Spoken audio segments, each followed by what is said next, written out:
प्रणाम भारत, जय Shri Ram, Vande Mataram. The Lucknow dialogues पर आप सभी का बहुत बहुत स्वागत है। आज मैं बात करने जा रही हूँ उस घटना की जिसने मिडिल ईस्ट का चेहरा बदल दिया, 1979 की ईरान क्रांति। क्या ये सच में जनता की जीत थी या पर्दे के पीछे अमेरिका का कोई घिनौना खेल चल रहा था? क्या ये तेल की राजनीति थी या क्या आज जो मिडिल ईस्ट जल रहा है कि उसी शतरंज की बिसात का नतीजा है? चलिए शुरुआत करते हैं। ईरान समस्या के लिए दुनिया एक घटना को जिम्मेदार मानती है। साल 1979 में हुई थी इस्लामिक क्रांति। शाह भाग गया और एक धर्मगुरु आयतुल्ला खुमैनी सत्ता में आया। सबने इसे जनता की जीत बोला, लेकिन क्या ये सच में जनता की जीत थी या फिर पर्दे के पीछे एक और ताकत इन सब चीज़ों को कंट्रोल कर रही थी सालों साल? क्या ये वाकई में क्रांति थी या ये अमेरिका का एक ऑपरेशन था, ऑपरेशन ईरान के तेल के लिए या ऑपरेशन मिडिल ईस्ट में अपना वर्चस्व दिखाने के लिए? साल 1979 में शाह ऑफ ईरान की सत्ता का तख्ता पलट हुआ था, जिसके बाद ईरान एक सेक्युलर देश से इस्लामिक रिपब्लिक में तब्दील हो गया था, रिग्रेसिव। लेकिन ये क्रांति सिर्फ एक तख्ता पलट से कहीं ज़्यादा बढ़कर थी। इस क्रांति के पीछे बिछी हुई थी शतरंज की एक वो घिनौनी बिसात जिसका असर हम आज मिडिल ईस्ट में पिछले कई सालों से देख रहे हैं। जो अपहीवल्स हो रहे हैं वहाँ पे, हिजबुल्ला, हमास, हुतीज़, आईसिस, ये सब इसी के मोहरे हैं और इन्हीं मोहरों का इस्तेमाल करके अमेरिका ने इस तख्ते को इसके ऊपर अपनी पकड़ जो है मजबूत की थी। तख्ता पलट करवाए हैं कई देशों में और बर्बाद कर दिया है कई देशों को, सिर्फ एक चीज़ के लिए, सिर्फ एक चीज़ पाने के लिए, मिडिल ईस्ट का ब्लैक गोल्ड यानी कि तेल। हाल में चल रहे ईरान इजराइल संघर्ष से पूरा मिडिल ईस्ट जो है ना वो अनस्टेबल हो गया है और इस अनस्टेबिलिटी के पीछे जो है सिर्फ एक शख्स को दोषी ठहराया जा रहा है, आयतुल्ला अली खमैनी, ईरान के सुप्रीम लीडर, शिया वर्ल्ड के सबसे बड़े नेता, ईरान की ताकत का केंद्र, उसका सेंटर ऑफ ग्रेविटी। अगर ईरान का ये युद्ध ख़त्म होता, शायद इसलिए इजराइल और ट्रंप ने उन्हें निशाना बनाने की बात कर ली है क्योंकि वो सेंटर ऑफ ग्रेविटी है। आयतुल्लाह को ही साल 1979 में क्रांति का कर्ता धर्ता माना जाता था। आपको मैं बताती चलूँ कि आयतुल्लाह कोई शख्स का नाम नहीं है, ये एक उपाधि है जिसका इस्तेमाल ईरान में शिया मुसलमानों के एक धार्मिक नेता के लिए किया जाता है कि हमारे सबसे बड़े जो है वो धार्मिक नेता हैं, उनके लिए किया जाता है। आप स्क्रीन पे इस समय जिस शख्स को देख रहे हैं, इसका नाम है आयतुल्ला अल उजमा सैयद रुल्लाह मौसावी खुमैनी। वो शख्स जिसने शाह मोहम्मद रिज़ा पहलवी की सत्ता को ख़त्म करके इस्लामिक रिपब्लिक की नींव रखी थी। लेकिन सवाल ये है कि खुमैनी को इतनी ताकत मिली कहाँ से वो इतना ज़्यादा ताकतवर हो गया था? क्या पश्चिम से, खासकर फ्रांस? ऐसा इसलिए क्योंकि खुमैनी फ्रांस में ही बैठ कर के शाह के खिलाफ जो है ना भड़काऊ भाषण देता था, भड़काऊ बयान देता था, ईरानियों को एकजुट करता था और ईरान में क्रांति की योजना बना रहा था। फ्रांस में बैठ कर ईरान में क्रांति की योजना बना रहा था। फ्रांस में खुमैनी एक आलीशान हवेली में रहते थे, लेकिन पश्चिम जो डेमोक्रेसी और सेक्युलरिज्म का झंडा उठा करके फहराते रहते थे, घूमते रहते थे। उसने एक रूढ़िवादी शिया धर्मगुरु को पनाह क्यों दी? वो भी तब जब खुमैनी अमेरिका के दोस्त शाह ऑफ ईरान का सबसे बड़ा दुश्मन था। इसको समझने के लिए हमें थोड़ा सा इतिहास में पीछे जाना पड़ेगा, पीछे जाकर के हमको समझना पड़ेगा, थोड़ा पीछे चलना पड़ेगा। दूसरे विश्व युद्ध के बाद में कोल्ड वॉर जो है वो शुरू हो गया था और दुनिया के हर कोने में अमेरिका और सोवियत संघ अपना वर्चस्व को स्थापित करने के लिए, अपने पावर को स्थापित करने के लिए लड़ाई लड़ रहे थे। ईरान में प्रधानमंत्री मोहम्मद मूसादेक की सरकार थी और ईरान में तेल भी था और ये वो दौर था जब दुनिया में बड़े पैमाने पर इंडस्ट्रियलाइजेशन का जो है डेवलपमेंट हो रहा था, इंडस्ट्रियलाइजेशन हो रहा था और इसके लिए तेल जो है सबसे बड़ी पूंजी थी। तो ऐसे में ईरान अमेरिका और सोवियत संघ की प्रॉक्सी वॉर से अछूता कैसे रह सकता था? सभी ईरान को अपने पक्ष में लेना चाहते थे, अपने ऑर्बिट में लेना चाहते थे और दूसरे के ऑर्बिट में जाने से रोकना चाहते थे और इसी जद्दोजहद में लगे रहते थे कि वो हमारे पास ही चला ना जाए। रिपोर्ट्स तो यहाँ तक कहती हैं कि ब्रिटेन जो है ईरान के तेल पर सोवियत संघ के कब्जे को रोकने के लिए ईरान के ऑयल फील्ड्स को बम से उड़ाने तक की योजना बना रहा था।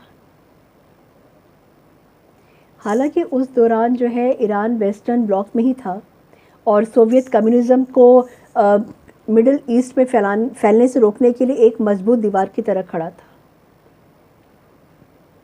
अमेरिकी और ब्रिटिश कंपनीज ईरान का तेल का फ़ायदा भी उठा रही थी और तब तक सब कुछ सही था, बिल्कुल ठीक ठाक चल रहा था।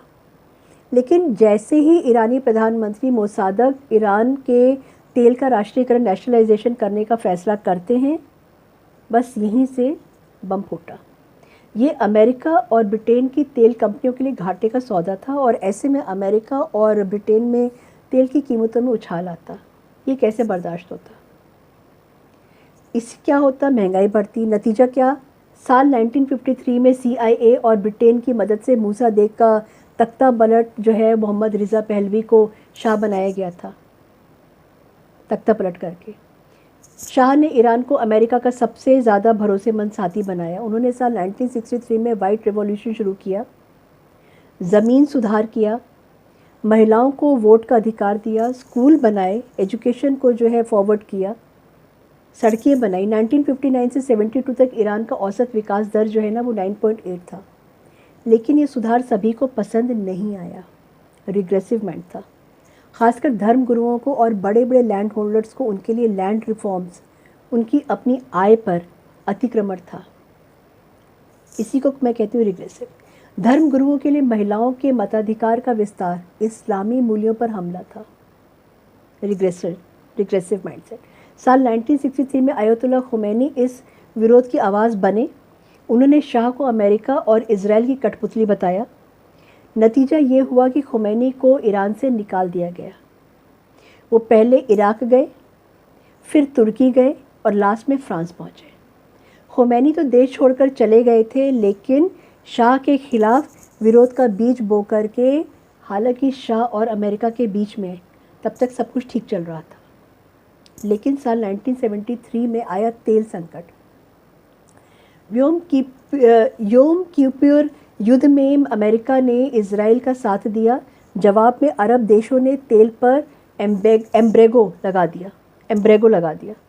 तेल की कीमतें जो है आसमान छूने लगी। ईरान में मॉडर्नाइजेशन को बढ़ाने के लिए शाह को पैसे चाहिए थे, तो उन्होंने भी तेल के दाम बढ़ाए, जो अमेरिका को नागवार गुजरा, जो अमेरिका को पसंद नहीं आया। CIA की लीक रिपोर्ट्स कहती हैं, जो उनकी रिपोर्ट्स और लीक रिपोर्ट्स ये बताती हैं कि 1974 में ही अमेरिका ने शाह को कमज़ोर करने की साजिश शुरू कर दी थी ईरान में। मूसादेग वाली कहानी रिपीट हो रही थी। तेल के लिए अमेरिका ने सऊदी अरब की तरफ रुख अपना किया। साल 1974 में हेनरी किंगसर ने सऊदी के साथ पेट्रोल डॉलर जो डील है, सऊदी को सुरक्षा गारंटी दी। बदले में तेल का व्यापार सिर्फ अमेरिकन डॉलर में हो, इसके लिए जो काम किया, और यहीं से सऊदी अरब मिडिल ईस्ट में अमेरिका का सबसे भरोसेमंद पार्टनर बनने लगा। डॉलर जो इसके पहले ईरान हुआ करता था, और सऊदी से डील करके अमेरिका का मानना था कि यदि सऊदी पेट्रोल डॉलर प्रणाली के लिए सहमत हो जाता है तो अन्य ओपेक देश भी ऐसा ही करेंगे। इसके अलावा ईरान की तरह सऊदी ने तेल की कीमतों को नहीं बढ़ाया, जिससे पूरा का पूरा ऑयल मार्केट सऊदी तेल से भर गया। इससे ईरान की अर्थव्यवस्था जो है वो लड़खड़ाने लगी थी। शाह वो कमज़ोर हुए और खुमैनी को फ्रांस से क्रांति की आग जो वो जल रही थी भड़काने का वहाँ से मौका मिल गया था। फ्रांस में फ्रीडम ऑफ स्पीच, अभिव्यक्ति की स्वतंत्रता के विरुद्ध जो है कम प्रतिबंध थे, जहाँ से वो शाह के खिलाफ जो है भड़काऊ बयान दे करके ईरान में क्रांति शुरू करते थे। BBC की अगर मैं रिपोर्ट्स की बात करूं तो BBC की रिपोर्ट्स के मुताबिक खुमैनी ने अमेरिका के साथ सीक्रेट संदेश जो उनके हुआ करते थे उसमें कहा था कि ये अमेरिका को तेल बेचने से कोई गुरेज नहीं करेगा। खुमैनी ने ये सुनिश्चित करने के लिए हर संभव प्रयास किया कि अमेरिका उनकी ईरान लौटने की जो उनकी योजना है उसको खतरे में ना डाले, इसके बाद क्या हुआ, इसके बाद अमेरिका ने ईरानी सेना को शाह का तख्ता पलट रोकने से मना कर दिया। नतीजा ये हुआ कि शाह को वहाँ से भागना पड़ा और खुमैनी सुप्रीम लीडर बने। खुमैनी दुनिया के सामने अमेरिका को ग्रेट सैतन कहा करते थे, ग्रेट सैतन, लेकिन पर्दे के पीछे अमेरिका के साथ में गुप्त डील्स भी किया करते थे। ईरान की क्रांति इस्लामिस्ट आतंकवाद में एक बहुत ही ज़्यादा महत्वपूर्ण मोड़ था। ईरान में शिया शासन आने से अरब जगत, ख़ासकर सऊदी अरब की बात अगर है तो सऊदी अरब को यह डर लगने लगा था कि कहीं पूरा मिडिल ईस्ट शिया इस्लाम की पकड़ में ना आ जाए। इसके बाद सऊदी अरब भी एक कट्टर सुन्नी वाला राह पर आगे बढ़ता चला गया। कैसे कैसे डेवलपमेंट्स हुए थे। मुस्लिम वर्ल्ड भी दो पावर सेंटर्स के बीच में से बट गया था, सुन्नी सऊदी में और शिया ईरान में। दोनों देशों ने अपने वर्चस्व को स्थापित करने के लिए कट्टर विचारधारा जो है ना, कट्टर विचारधाराओं को प्रमोट करना शुरू कर दिया था। सऊदी और ईरान ने प्रॉक्सी फोर्सेस के ज़रिए सुन्नी और शिया इस्लाम के कट्टर वर्जन को प्रमोट किया। कट्टर जो होता है ना, उसको वर्जन को प्रमोट किया। मिडिल ईस्ट में आज जितने भी एक्टिव मिलिटेंट्स ग्रुप है ना, ये सब इसी का नतीजा है। एक्सट्रीम कोई ग्रुप शिया का तो कोई सुन्नी का, जिनकी बागडोर सऊदी और ईरान के हाथों में ही रहती है। इसके अलावा साल 1979 मुस्लिम उम्मा के लिए कई चौंकाने वाले परिवर्तन लेकर के आया था। ये संयोग था या कुछ और कि साल 1979 में ही मक्का में ग्रैंड मास्क सीजर हुआ था। अफ़गानिस्तान में जिहाद की शुरुआत हुई थी और पाकिस्तान में जियाउल हक के शासन में पाकिस्तान का इस्लामीकरण भी शुरू हुआ, जिसके बाद पाकिस्तान एक कट्टर इस्लामी देश की राह पर आगे बढ़ता चला गया।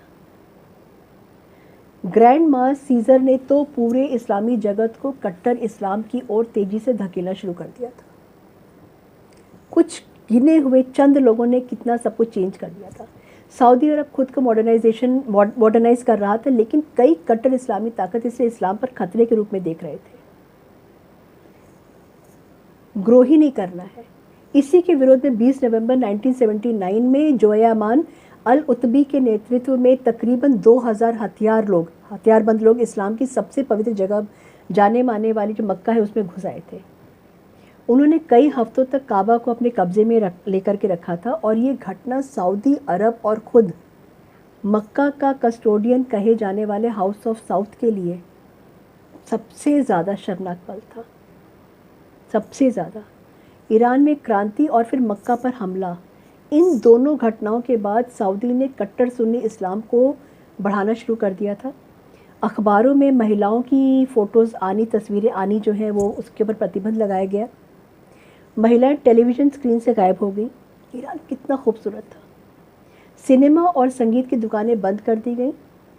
स्कूली पाठ्यक्रम जो सिलेबस था उसमें बदलाव कर दिया गया था, उसमें चेंजेस कर दिया गया था, जिसमें इस्लामी स्टडीज़ के लिए ज़्यादा समय दिया गया था, ज़्यादा चैप्टर्स से। अपने आप को कट्टरपंथ से सेफ रखने के लिए सऊदी ने कट्टरपंथियों को अफ़गान पाकिस्तान क्षेत्र में जो सुरक्षित ठिकाने थे उन पर भेज दिया, क्योंकि इस दौरान दुनिया भर के जो जिहादी सोवियत जिहाद में भाग लेने के लिए अफ़गानिस्तान जा रहे थे। पाकिस्तान का पेशावर सऊदी सुन्नी मदरसों, मस्जिदों और एकेडमीज़ का केंद्र बन गया।